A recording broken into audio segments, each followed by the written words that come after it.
حالانکہ اگر آپ ویسٹ کو دیکھیں، دیگر کنٹریز میں دیکھیں، وہاں پہ ہر شخص اپنا ہی کرتا ہے. جیسے وہاں یہ پہ اضافی خوبی ہے ہمارے یہ ہمارے نوجوان کی اضافی خوبی ہے.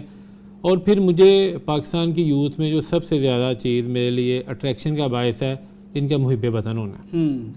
پاکستان کے ساتھ یہ لائل ہیں، پاکستان کے ساتھ ان کی جو کمٹمنٹ ہے وہ بڑی کلیئر ہے. اور پھر اس کے بعد یہ دیندار ہیں. یہ اگر ایک طرف اپنی سماجی اقدار کے محافظ ہیں تو دوسری طرف یہ اپنی دینی اقدار کے محافظ بھی ہیں. بالکل ٹھیک. اگر یہ سماجی اور دینی اقدار کے محافظ ہیں تو یہ اپنی روایات کے امین بھی ہیں.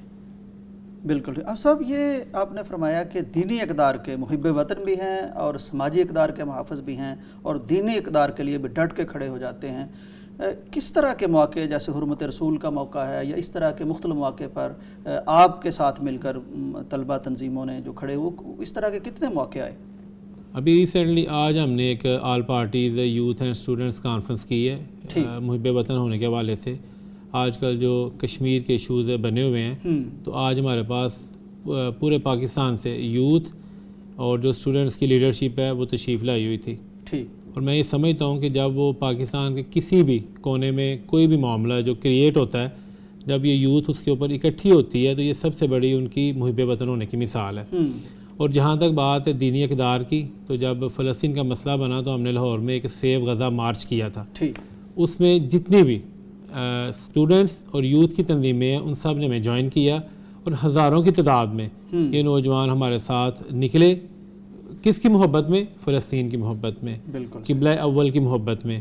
اس سے پہلے جب نبی مکرم علیہ الصلوۃ والسلام کی حرمت کا ایشو تھا اس میں بھی ہم نے جب مارچ کیے، ہم نے سیمینارز کیے، تو الحمدللہ یہ جو ہماری یوتھ ہے یہ صف اول پہ تھی. بالکل صحیح. بالکل. اور اس وقت محسوس نہیں ہوتا، یہ بھی ان کی ایکسٹرا خوبی ہے، اس وقت یوں محسوس ہوتا ہے جیسے یہ سبھی علماء ہیں. اگر کوئی کلین شیو ہے، اگر کوئی داڑھی والا ہے، دینی جذبہ، دینی حمیت، دینی غیرت، اس سب میں ایکول نظر آتی ہے. وہ کالج میں ہو، مدرسے کوئی بھی ہو، چاہے یونیورسٹی میں ہے، چاہے مدرسے میں ہے، چاہے وہ کالج میں ہے، اسکول میں ہے، ان کی جو دینی حمیت ہے، جو دینی غیرت ہے، وہ ایک لیول پہ ہے. بالکل صحیح. اچھا آپ صاحب، آپ کا تعلق سیالکوٹ سے ہے اور سیالکوٹ سے تعلق تھا مصور پاکستان کا علامہ اقبال کا. تو علامہ اقبال نوجوانوں کو کہیں شاہین کہتے ہیں، کہیں عقاب کہتے ہیں، جبکہ ہمارے ساتھ جو ملک ہے انڈیا، وہاں نوجوانوں کو، اسٹوڈنٹس کو انہوں نے کاکروچ کہا. یہ کاکروچ ہیں کہ شاہین ہیں؟ دیکھیں، پاکستان کے حوالے سے میں 100% شیور ہوں کہ ہمارے جو نوجوان ہیں وہ شاہین ہیں. اور یہ مصور پاکستان نے جو انہیں شاہین قرار دیا ہے یہ اس کی بالکل کلیئر ایگزامپل ہے. اور یہ اپنے عمل سے پروف بھی کرتے ہیں کہ یہ شاہین ہے، یہ عقاب ہیں، نہ کہ یہ کاکروچ ہیں. کاکروچ ویسے ہی بڑا عجیب سا ورڈ ہے، مجھے تو تحقیر ہے. میں تو خود بڑا حیران ہوں کہ کیسے ان لوگوں نے کاکروچ کا ورڈ جو ہے نوجوانوں کے لیے یوز کر دیا. یہ فٹ ہی نہیں ہوتا. کئی چیزیں نا پرسنالٹی پہ، انسان پہ فٹ ہو جاتی ہیں، یہ ورڈ فٹ ہی نہیں ہوتا. بالکل. اب 6 فٹ کا کڑیل جوان ہو تو آپ اس کو کاکروچ کہہ دیں، اور آپ اس کو شاہین کہیں گے، عقاب کہیں گے تو لوگ مانیں گے. لیکن ایسے ورڈ جو ہیں وہ لوگ بھی قبول نہیں کرتے. بالکل صحیح. ہمیں جوائن کر چکے ہیں مہمان بلال ربانی صاحب ہمیں جوائن کر چکے ہیں. جی بلال ربانی صاحب ترجمان ہیں MSO پاکستان کے اور صدر ہیں مسلم متحدہ محاذ طلبہ کے. السلام علیکم. جی وعلیکم السلام ورحمۃ اللہ. بلال صاحب سنائیے، کیسے مزاج ہیں؟ ٹھیک ہیں؟ خیریت؟ جی الحمدللہ سب. طلبہ کے حوالے سے ہم بات کر رہے ہیں. طلبہ ہماری قوم کا بہت بڑا حصہ بھی ہے، ہمارا بہت بڑا اثاثہ بھی ہے، ان کی بڑی گرمجوش تاریخ بھی ہے، ان سے قوم کو بڑی امیدیں بھی وابستہ ہیں اور بڑا لازوال کردار ان کا رہا ہے. آپ بھی ایک طلبہ تنظیم سے تعلق رکھتے ہیں اور بے شمار طلبہ کی کہانیاں، جوانیاں، ان کی سرگرمیاں آپ کے سامنے رہتی ہیں. کس طرح آپ ہمیں بتائیں گے کہ ہمارے نوجوان کیا ہیں؟ جی بہت شکریہ آپ کے پلیٹ فارم کا کہ آج آپ طلبہ کی آواز بنے ہیں. دیکھیں، کسی بھی قوم کا مستقبل وہ اس کی نوجوان نسل ہی ہوا کرتی ہے، اور ہمارا یہ جو مستقبل ہے یہ نوجوان نسل سے ہی وابستہ ہے. تو آج مجھ سے قبل آپ بات کر رہے تھے سلمان بھائی سے انڈیا کی، کہ انہوں نے اپنے طلباء کے لیے کاکروچ لفظ کا استعمال کیا. تو یقیناً یہ انتہائی افسوسناک ہے، لیکن اس سے زیادہ افسوسناک امر یہ ہے کہ اس لفظ کو پھر ہمارے ملک کے اندر بھی طلبہ کے لیے یوز کیا گیا، تو یہ دونوں ہی انتہائی افسوسناک عمل ہیں، کیونکہ کہ قوم کا مستقبل ہیں، قوم کا معمار ہیں، انہی نے اس ملک کی خدمت بھی کرنی ہے، انہی نے اس ملک کی کو ترقی کی راہ پر گامزن بھی کرنا ہے، تو اپنے مستقبل کو کاکروچ کے ساتھ تشبیہ دینا یہ انتہائی غیر مناسب عمل ہے۔ ٹھیک ٹھیک ہے، یعنی میں جاننا چاہ رہا تھا کہ ہمارے طلبہ کی، ہمارے اسٹوڈنٹس کی، ہمارے نوجوانوں کی کیا خوبیاں ہیں؟ آپ جب کسی تنظیم میں، کسی تحریک میں، ملک کے لیے، قوم کے لیے، کسی دینی کاز کے لیے اٹھتے ہیں تو کس طرح کا کردار ان کا سامنے آتا ہے؟ دیکھیں، ہمیشہ سے طلبہ کا کردار انتہائی روشن باب کی طرح ہے۔ آپ کسی بھی تحریک کو دیکھیں، آپ پاکستان کی آزادی کی تحریک کو دیکھیں، پھر آپ ختم نبوت کی تحریک کو دیکھیں، آپ ناموس صحابہ کی تحریک کو دیکھیں، اس کے علاوہ آپ پاکستان کے اندر جو مسائل ہیں، آپ ان جتنے مسائل کو دیکھیں گے اس کے اندر طلبہ نے اپنا بڑا ہی کلیدی کردار ادا کیا ہے۔ ہر دور کے اندر طلبہ کا کردار انتہائی نمایاں رہا ہے۔ ہم دیکھتے ہیں کہ پاکستان کے حصول کے لیے محمد علی جناح کے لیے جس نے فوج کا کردار ادا کیا ہے وہ اس دور کے طلبہ تھے، اور آج بھی یہ پاکستان کے اندر جو قوم کی ترقی کو کی راہ پر لے کر جانے والے لوگ ہیں وہ آج کا یہ طالب علم ہی ہے۔ آپ دیکھتے ہیں کہ ہمارا الحمدللہ پاکستان کا جو طالب علم ہے وہ انتہائی بیدار مغز ہے، اس کو بہت سارے پروپیگنڈے کیے جاتے ہیں اس کے خلاف، لیکن ہم پھر دیکھتے ہیں کہ ان تمام پروپیگنڈوں سے ہمارے طالب علم ہوشیار بھی ہوتے ہیں۔ کہیں نہ کہیں ایک آدھ واقعہ ایسا ہو سکتا ہے کہ کسی پروپیگنڈے کی زد میں کوئی نوجوان آ جائے، لیکن بہرحال اگر آپ مجموعی طور پر دیکھیں گے تو آج کی ہماری جو قوم ہے، جو نوجوان نسل ہے، وہ انتہائی اس کے پاس نالج ہے، فہم ہے، فراست ہے، اور وہ انشاءاللہ پاکستان کے بہترین مستقبل کے لیے ایک پوری قوم ہے جو بالکل تیار ہے۔ بلال بھائی، یہ بھی فرما دیجئے، بتا دیجئے کہ آپ کے خیال میں، آپ کی رائے میں، آپ کے تجربے کے مطابق کوئی کون سے مزید ہمارے طلبہ کو ایسی اپرچونٹی ملنی چاہیے، کوئی ایسے تاکہ یہ اور خدمت کر سکیں؟ کوئی رکاوٹ، کوئی مشکل کیا ہے طلبہ کو؟ دیکھیں، جو اس ٹائم ہمارے ملک کے اندر رائج تعلیمی نظام ہے، اس کے اندر ہمارے طلباء کے لیے کوئی تربیت کا کوئی زیادہ آپ یہ نہیں کہہ سکتے کہ اس کے اندر طلباء کی تربیت کے لیے بھی کوئی بہت کچھ موجود ہو۔ ہم یہ سمجھتے ہیں کہ ایک تو طلباء کی تربیت کے لیے یونیورسٹی لیول پہ، کالج لیول پہ، اسکول کے لیول پر طلباء کی تربیت پہ بھی کام ہونا چاہیے۔ تعلیم کے ساتھ ساتھ جب تربیت پر کام ہوگا تو یہ چیزیں مزید نکھر کر سامنے آئے گی۔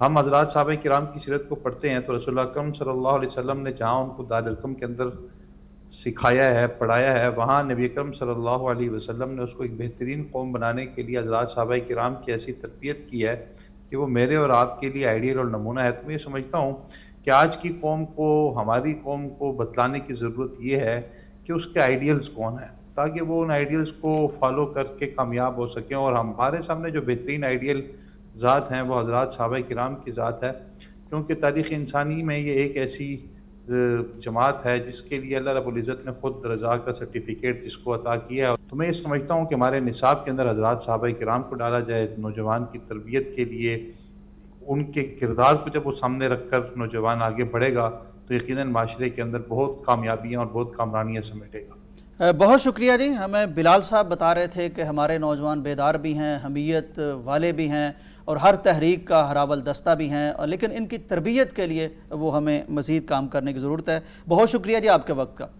حفص صاحب، تربیت کی بات ہو رہی ہے تو وقتاً یعنی بڑا اہم ایشو ہے۔ ظاہر ہے کہ حدیث کو اگر ہم دیکھیں تو اس نوجوانی میں اگر کوئی بات کرتا ہے تو عرش کا سایہ اسے ملتا ہے، پھر خاص طور پر نوجوانی کیسے گزاری اس کا تو سوال بھی ہونا ہے۔ آپ نے بینگ اے پریزیڈنٹ AYF، میں دیکھتا رہتا ہوں کہ تربیت کے حوالے سے کافی آپ سرگرم رہتے ہیں، لٹریچر چھاپتے ہیں، ورکشاپس کرتے ہیں، تو یہ فرمائیے کہ یہ تربیت کتنی ضروری ہے، کس طرح کی آپ تربیت کرتے ہیں اور اس کے رزلٹس پھر کیا نکلتے ہیں؟ دیکھیں جی، جو تربیت ہے، اس جہاں تک ضرورت کی بات ہے تو یہ تو میں سمجھتا ہوں کہ کمپلسری ہے۔ بالکل، جب تک آپ تربیت نہیں کریں گے اس کا مطلب یہ ہے کہ آپ نے صرف تھیوری پڑھائی ہے۔ پریکٹیکل جو ہے، تربیت اصل میں پریکٹیکل ہے۔ بالکل صحیح۔ جیسا کہ نبی مکرم علیہ الصلوۃ والسلام کی اگر ہم سیرت کو دیکھتے ہیں تو آپ صحابہ کرام کی تربیت کے بارے میں اتنے کانشیس تھے کہ جیسا کہ حدیث میں آتا ہے کہ نبی مکرم علیہ الصلوۃ والسلام مسجد نبوی میں تشریف لائے، آپ نے صحابہ کرام رضوان اللہ علیہ مجمعین کو نماز کیسے ادا کرنی ہے خود آپ نے سکھائی.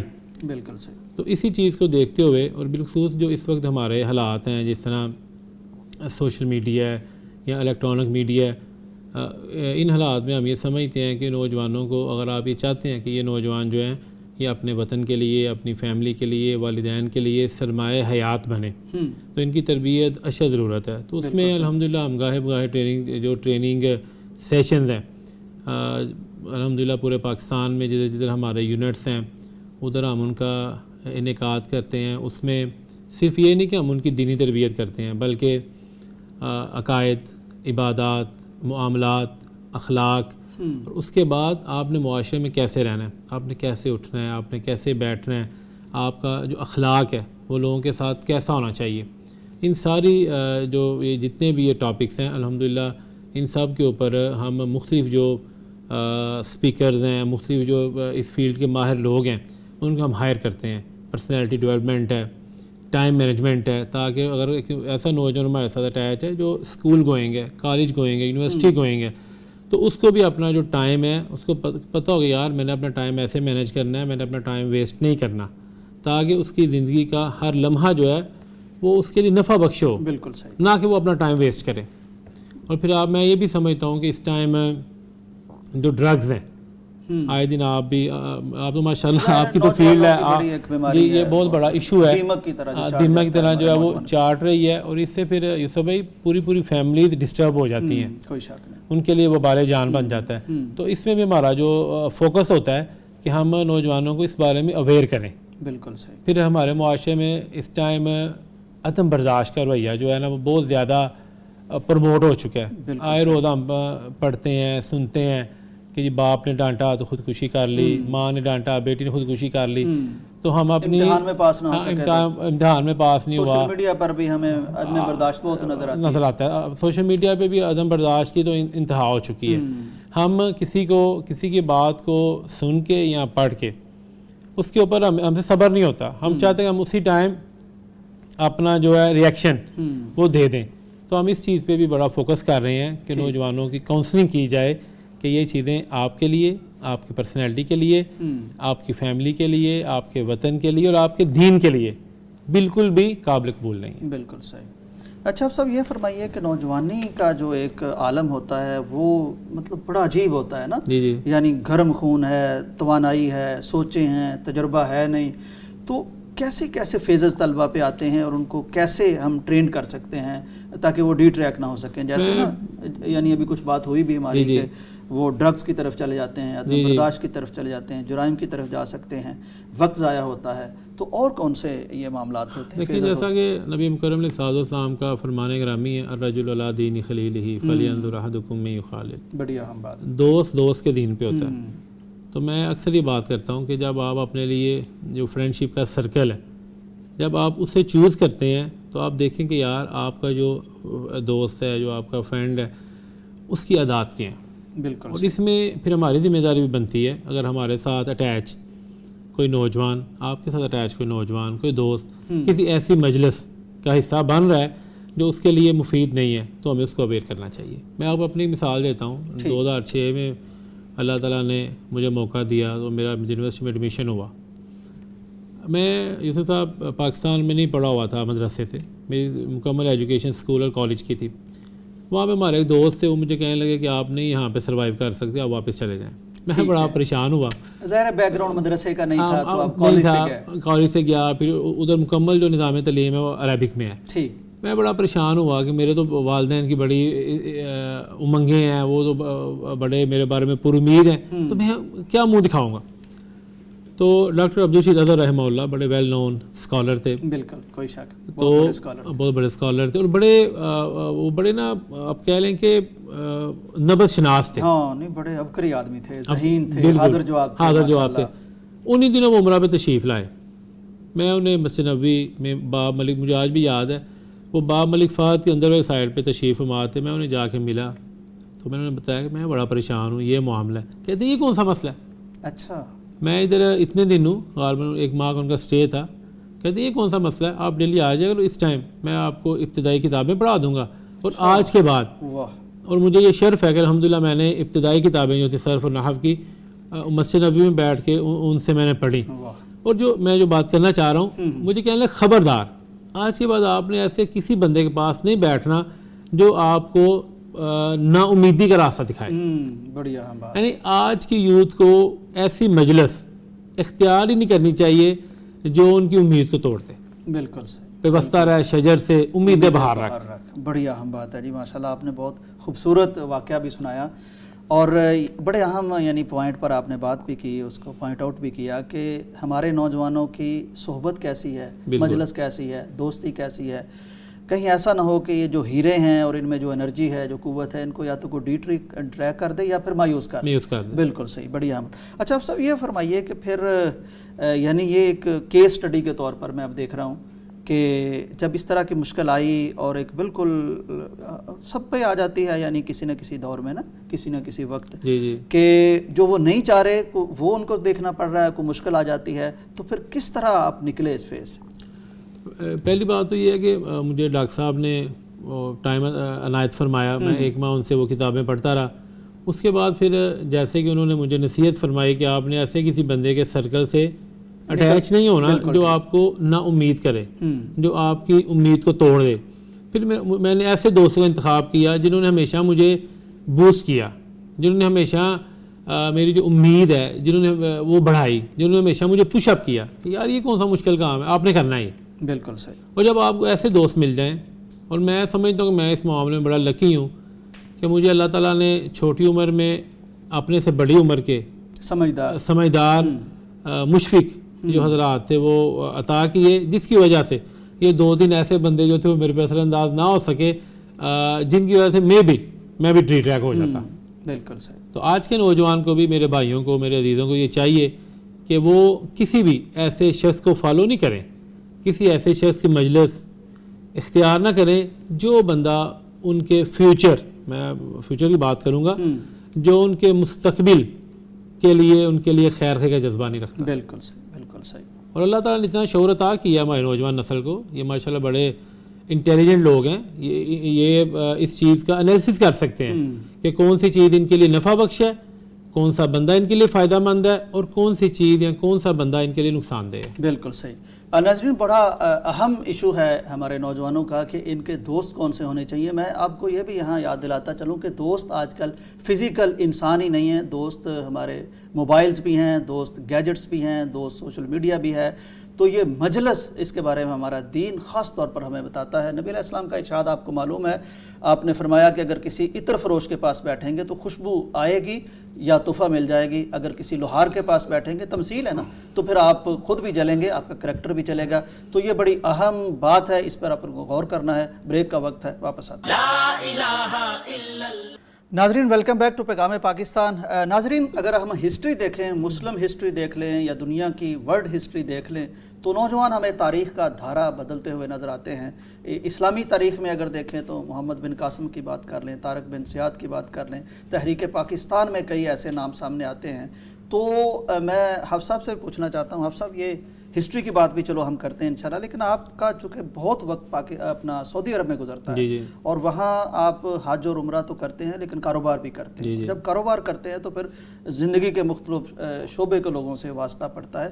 تو وہاں پاکستانیوں کو دیکھتے ہیں آپ, کو اچیومنٹس ہیں ان کی, کچھ اچھا کام کر رہے ہیں؟ میں یہ سمجھتا ہوں کہ سعودی عرب میں کوئی بھی ایسا شعبہ نہیں ہے جس میں پاکستانی نہیں ہے. اچھا. اللہ تعالیٰ نے اس قوم کو بڑی صلاحیتیں عطا کی ہیں. اب ہاسپٹل چلے جائیں ڈاکٹر پاکستانی, آپ کسی کنسٹرکشن سائٹ پہ چلے جائیں آپ کو انجینئر پاکستانی ملے گا. ایون کہ آپ اگر ویجیٹیبل مارکیٹ میں چلے جاتے ہیں تو آپ کو ویجیٹیبل سیل کرنے والا بھی پاکستانی ملے گا.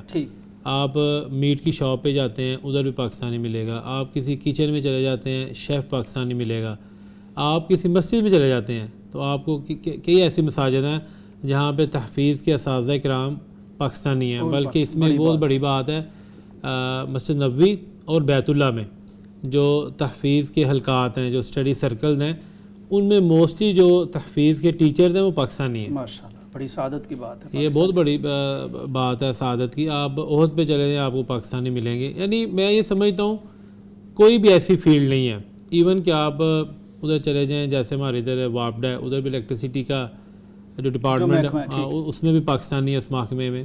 یعنی کہ کوئی بھی ایسی فیلڈ نہیں ہے جس میں پاکستانیوں کا کنٹریبیوشن نہیں ہے.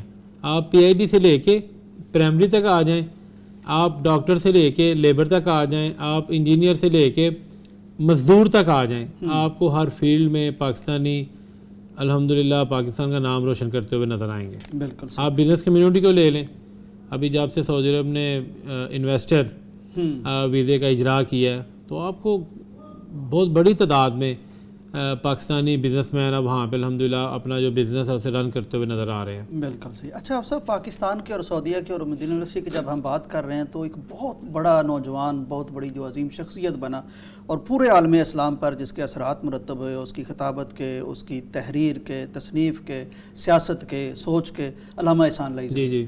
اور اسی یعنی مسجد نبوی میں دوران تعلیم انہوں نے ایک تقریر عربی میں کی. جی جی. تو اس کا ذرا حال بتائیے, آپ تو مدینے سے پڑھ کے آئے. جی بالکل, میرے لیے سعادت کی بات ہے, بلکہ میں ادھر تھوڑا سا ایڈیشن کروں گا. میرے پیرنٹس نے جب کہہ لیں کہ میری پیدائش کے بعد, وہ علامہ صاحب رحمہ اللہ کے زندگی کا پیک کا دور تھا جو 80s میں. ٹھیک.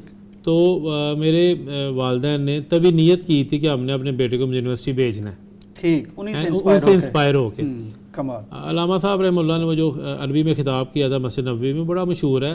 تو ڈاکٹر مصطفیٰ سبائی بہت بڑے خطیب تھے. بہت بڑے خطیب تھے, اور آپ جو تھی نا دمشق یونیورسٹی اس کے وی سی تھے. ٹھیک. اور حضارت الاسلام بڑا مشہور سیریا کا مجلہ تھا, اس کے وہ ایڈیٹر تھے. آپ آگے بڑھیں تو انہوں نے علامہ صاحب سے پوچھا کہ تقریر کے نوجوان آپ کدھر سے ہو؟ علامہ صاحب میں پاکستان سے ہوں. تو انہوں نے بڑا کمال کا جملہ کہا, پاکستانی ایسے ہی با کمال ہوتے ہیں. اللہ اکبر, یہ بہت بڑی بات ہے پاکستانی نوجوان کے لیے, ایسے بندے سے جسے عرب بہت بڑا خطیب مانتے تھے. پھر خود ڈاکٹر مصطفیٰ سبائی نے علامہ صاحب سے کہا کہ مجھے لوگ کہتے ہیں کہ میں عرب کا بہت بڑا خطیب ہوں, لیکن آپ مجھ سے بڑے خطیب. واہ, بہت بڑا خراج تحسین. اور ان کی ایک تقریر جو یہاں مینار پاکستان میں ہوئی, جی جی بالکل, پہلی تقریر, شورج کشمیری جیسا بڑا خطیب, ایک ہی تقریر نوجوان کو جانتے بھی نہیں تھے, کہنے لگے آج کے بعد آپ خطابت چھوڑ بھی دیں تو آپ اردو تاریخ کی خطابت آپ کے ذکر کے بغیر مکمل. اور آپ یہ دیکھیں نا کہ مینار پاکستان جدھر علامہ صاحب نے وہ تقریر کی تھی, وہ دیکھیں ایک ہوتا ہے نئی جگہ پہ آنا, اس سے پہلے کوئی بڑا بندہ نہ آیا ہونا ایزی ہوتا ہے, لیکن وہ جس جگہ پہ تقریر ہوئی وہ سید محمد داؤد غزنوی رحمہ اللہ کی جگہ تھی, جنہیں بر صغیر کے لوگ, بڑی مسند تھی, بہت بڑی مسند تھی وہ. بالکل ٹھیک. اس پہ علامہ صاحب نے وہ جو, اور پھر دیکھیں آپ 80s کی اگر آپ کو یوتھ کو دیکھیں تو وہ علامہ صاحب سے انسپائر تھی. اس کی وجہ کیا تھی؟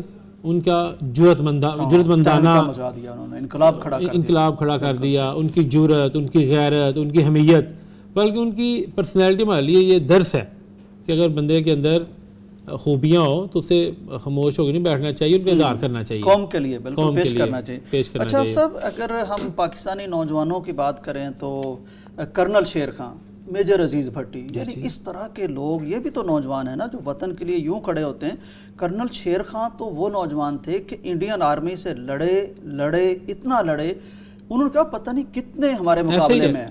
وہ سمجھ اوپر پوری بٹالین ہے, حالانکہ وہ بٹالین نہیں تھی, اکیلا شیر خان تھا, اور اسم با مسمہ. بالکل صحیح. وہ ماں باپ نے شیر نام رکھا, اس شیر نے پھر بتا دیا کہ میں واقعی شیر ہوں. اور میجر عزیز بھٹی کا ہم جب پڑھتے ہیں یوسف صاحب تو دیکھیں جو ان کے ساتھ فوجی تھے, انہوں نے کہا کہ سر آپ آگے نہ جائیں. نہیں, میں پہلی صفوں میں جو فرنٹ کے مورچے ہیں میں ادھر جا کے اپنے وطن کا دفاع کرنا چاہتا ہوں. اور اسی فرنٹ کے جب مورچوں پہ گئے, وطن کا دفاع کیا, پھر جامع شہادت نوش کر گئے. ابھی آپ نے محمد بن قاسم کی بات کی, 17 برس کا نوجوان, اللہ اکبر, جس نے مسلمانوں کے لیے بر صغیر میں بالخصوص آمد کے راستے کو کھولا. بالکل صحیح. وہ ہمارے آباء و اجداد کے اسلام کا باعث بنے, آج ہم یہاں بیٹھے ہیں, الحمدللہ صدقہ جاری ہے. بالکل. اچھا آپ صاحب, ہمیں جوائن کیا ہے سابق جمعیہ طلبہ حافظ عبدالغفار مکی صاحب نے, ان سے بھی ہم جاننے کی کوشش کرتے ہیں. ان کی زندگی بھی گزری ہے طلبہ تحریکوں کے ساتھ, اور نوجوان ہیں, ینگ ہیں.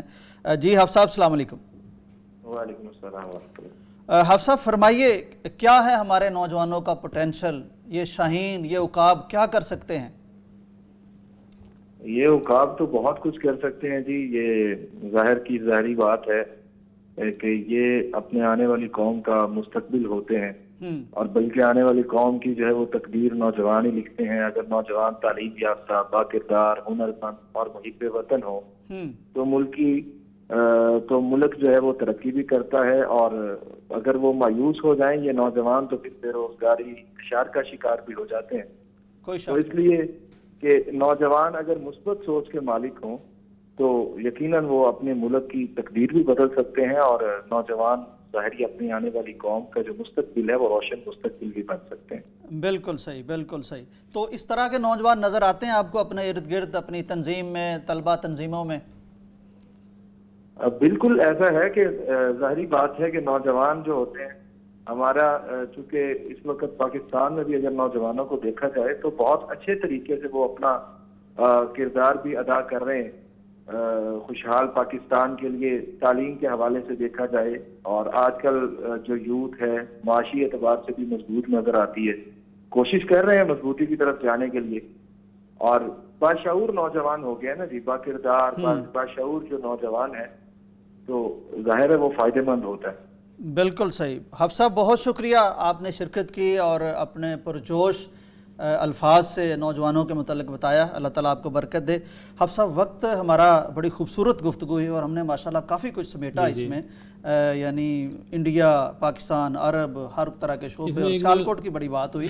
بالکل آپ کوئی میسج بھی دیجیے اور بات آبائی شہر بھی ہے، اور اس میں ایک میں ایڈیشن کرنا چاہتا ہوں، چلیں کچھ موجودہ لیڈرشپ پہ بھی بات ہونی چاہیے۔ بالکل، جب لیڈرشپ یوتھ ہو نا، نوجوان ہو، تو پھر وہ اپنے ملک کے لیے، اپنے وطن کے لیے دیگر جو لیڈرز ہوتے ہیں ان سے زیادہ بہتر انداز میں کام کر سکتے ہیں۔ اس کی میں ایک مثال دوں گا، محمد بن سلمان، بالکل نوجوان جو اس وقت سعودی عرب کے کراؤن پرنس ہیں، اور وہ بالکل ہی از ٹو ینگ، واقعی بڑے اور بڑے وہ انرجیٹک ہیں، اور میں نے مشاہدہ کیا ہے کہ سعودی عرب کی جو یوتھ ہے وہ ان کو بہت فالو کرتی ہے، ٹھیک، اور وہ چاہتی ہے کہ ہمارے جو کراؤن پرنس ہیں یہ ہمارے لیے، ہمارے کنٹری کے لیے، ہمارے سرزمین کے لیے سرو کریں، اور وہ کر کے دکھا بھی رہے ہیں۔ اور وہ بھی میں یہ سمجھتا ہوں کہ موجودہ جو ہمارا آپ کہہ لیں کہ جو یہ پیریڈ ہے یا جو دور ہے یا زمانہ ہے، اس میں ہمیں ایسی لیڈرشپ کو بھی فالو کرنا چاہیے۔ بالکل ٹھیک، کیونکہ اکثر ہماری اندر نا نیگیٹیوٹی بہت زیادہ ہے، ہم لوگ بڑی جلدی حسد کا شکار ہو جاتے ہیں۔ حالانکہ ہونا تو یہ چاہیے نا کہ ہمارے نوجوانوں کو جہاں پر رسول کریم علیہ الصلوۃ والسلام کی سیرت، صحابہ اکرام رضوان اللہ علیہم اجمعین کی سیرت، ائمہ اکرام، تابعین، تبع تابعین، اور جو اسلامی تاریخ کے بڑے لوگ تھے، نوجوان تھے جنہوں نے اسلام کے لیے سرو کیا، جہاں پہ انہیں فالو کرنا چاہیے، وہیں پر ہمیں موجودہ دور کے بالکل جو نوجوان لیڈرز ہیں ہمیں ان کو بھی فالو کرنا چاہیے، ہمیں ان کی ہسٹری کو پڑھنا چاہیے کہ وہ لوگ کیسے کامیاب ہوئے۔ بالکل صحیح، بالکل صحیح۔ حفص صاحب کوئی آخری آپ کا جو میسج ہے یوتھ کے نام، نوجوانوں کے نام، اسٹوڈنٹس کے نام؟ اسٹوڈنٹس اور نوجوانوں کے لیے میرا جو آج کی آپ کے پروگرام کے توسط کے ذریعے میں انہیں یہ گزارش کرنا چاہتا ہوں کہ نا امیدی چھوڑ دیں۔ واہ، بالکل صحیح، نا امیدی چھوڑیں، شکوہ کرنا بھی چھوڑ دیں۔ شکوہ ظلمت شب سے تو کہیں بہتر تھا، شکوہ ظلمت شب سے تو کہیں بہتر تھا اپنے حصے کی شمع جلاتے جاتے۔ بالکل صحیح۔ تو میری اپنے بھائیوں سے، عزیزوں سے، دوستوں سے یہ گزارش ہے، شکوہ چھوڑیں، نا امیدی چھوڑیں، اپنے اپنے حصے کی شمع جلاتے جائیں، بالکل اپنا اپنا دیا جلاتے جائیں۔ جب آپ شمع جلاتے جائیں گے، دیا جلاتے جائیں گے، راستے کو آپ اپنی منزل کا تعین کریں، آپ جب اپنی منزل کا تعین کریں گے اللہ تعالیٰ آپ کے راستے آسان کر دے گا، اور پھر آپ، اور ضروری نہیں ہے کہ آج کا نوجوان کل کا لیڈر نہ ہو، آج کا نوجوان، آج کا اسٹوڈنٹ کل کا کامیاب بزنس مین نہ ہو، بالکل آج کا نوجوان کل کا کامیاب پروفیسر، ڈاکٹر نہ ہو، بالکل صحیح، ہر چیز پاسبل ہے۔ بالکل صحیح، صرف کیا ہے؟ استقامت، جہد مسلسل۔ جب تک آپ جہد مسلسل نہیں کریں گے، وہ بڑا پیارا سا شعر ہے، اگر منزل کی تمنا ہے تو کر جہد مسلسل، خیرات میں جو بہت دستار نہیں ملا کرتا۔ واہ واہ، آپ عزت چاہتے ہیں، آپ وقار چاہتے ہیں، آپ اچھا فیوچر چاہتے ہیں، تو پھر جہد مسلسل سے کام لیں۔ نا امیدی، شکوے اور ایسے لوگ جو ناکام لوگ ہیں ان کی مجالس کو چھوڑ دیں، کامیاب لوگوں کو دیکھیں، ان کی تاریخ کو پڑھیں، ان کی سیرت کو پڑھیں، تو انشاءاللہ تعالیٰ اللہ تعالیٰ آپ کو بھی ایک دن معاشرے میں ممتاز جو مقام ہے وہ عطا کرے گا۔ بالکل صحیح، آپ سب بہت شکریہ، بڑی قیمتی خوبصورت گفتگو، بصیرت افروز گفتگو اور نوجوانوں کے لیے بڑی رہنمائی اور گائیڈنس میں۔ ناظرین اکرام، یعنی پورا پروگرام آپ نے دیکھ لیا، سن لیا۔ یوتھ ہمارے پاس پوری دنیا سے زیادہ ہے، انرجی اس کے پاس پوری دنیا سے زیادہ ہے، مختلف شعبوں میں وہ خطابت ہو، وہ جنگ کا معاملہ ہو، کوئی بھی معاملہ ہو، دنیا کو دھنگ کر دینے والی، حیران کر دینے والی اہلیت اور صلاحیت رکھتے ہیں۔ پچھلے دنوں ہمارے ہمسائے کے ساتھ جو ہمارا ایک معاملہ چلا تو اس میں وہ ہیکنگ کا ایک بڑا معاملہ آپ نے دیکھا، پوری انڈیا کی بڑی چیزیں ہیک ہو گئی تھی۔ تو ہمارے ایئر کوموڈور صاحب جو ہیں وہ کہتے ہیں میں خود وہاں گیا تو میں نے کہا کہ یہ کوئی اسٹوڈنٹ شاید اسکول سے کالج سے بھاگ کے بیٹھے ہیں، تو یہ ان کا کارنامہ تھا سارا۔ یعنی کوئی فیلڈ، وہ آئی ٹی کی فیلڈ ہو، وہ انفلوئنس کرنے کی دوسروں کو فیلڈ ہو، کوئی بھی فیلڈ ہو، اس میں پاکستانی نہ تو کم ہیں نہ کمتر ہیں اللہ کے فضل سے۔ لیکن بات وہی آپ صاحب والی کہ آپ نے رول ماڈل کے ان کو بنانا ہے، آئیڈیل کے ان کو بنانا، وہ جن کا آج ہم تذکرہ کر رہے ہیں ان کو بنائیں، کل آپ کا تذکرہ ہوگا۔ تو بہرحال اسی گفتگو کے ساتھ ہمیں اجازت دیجیے، اللہ حافظ۔ پاکستان کا مطلب کیا؟ لا الہ الا اللہ۔ پاکستان کا مطلب کیا؟ لا الہ الا اللہ۔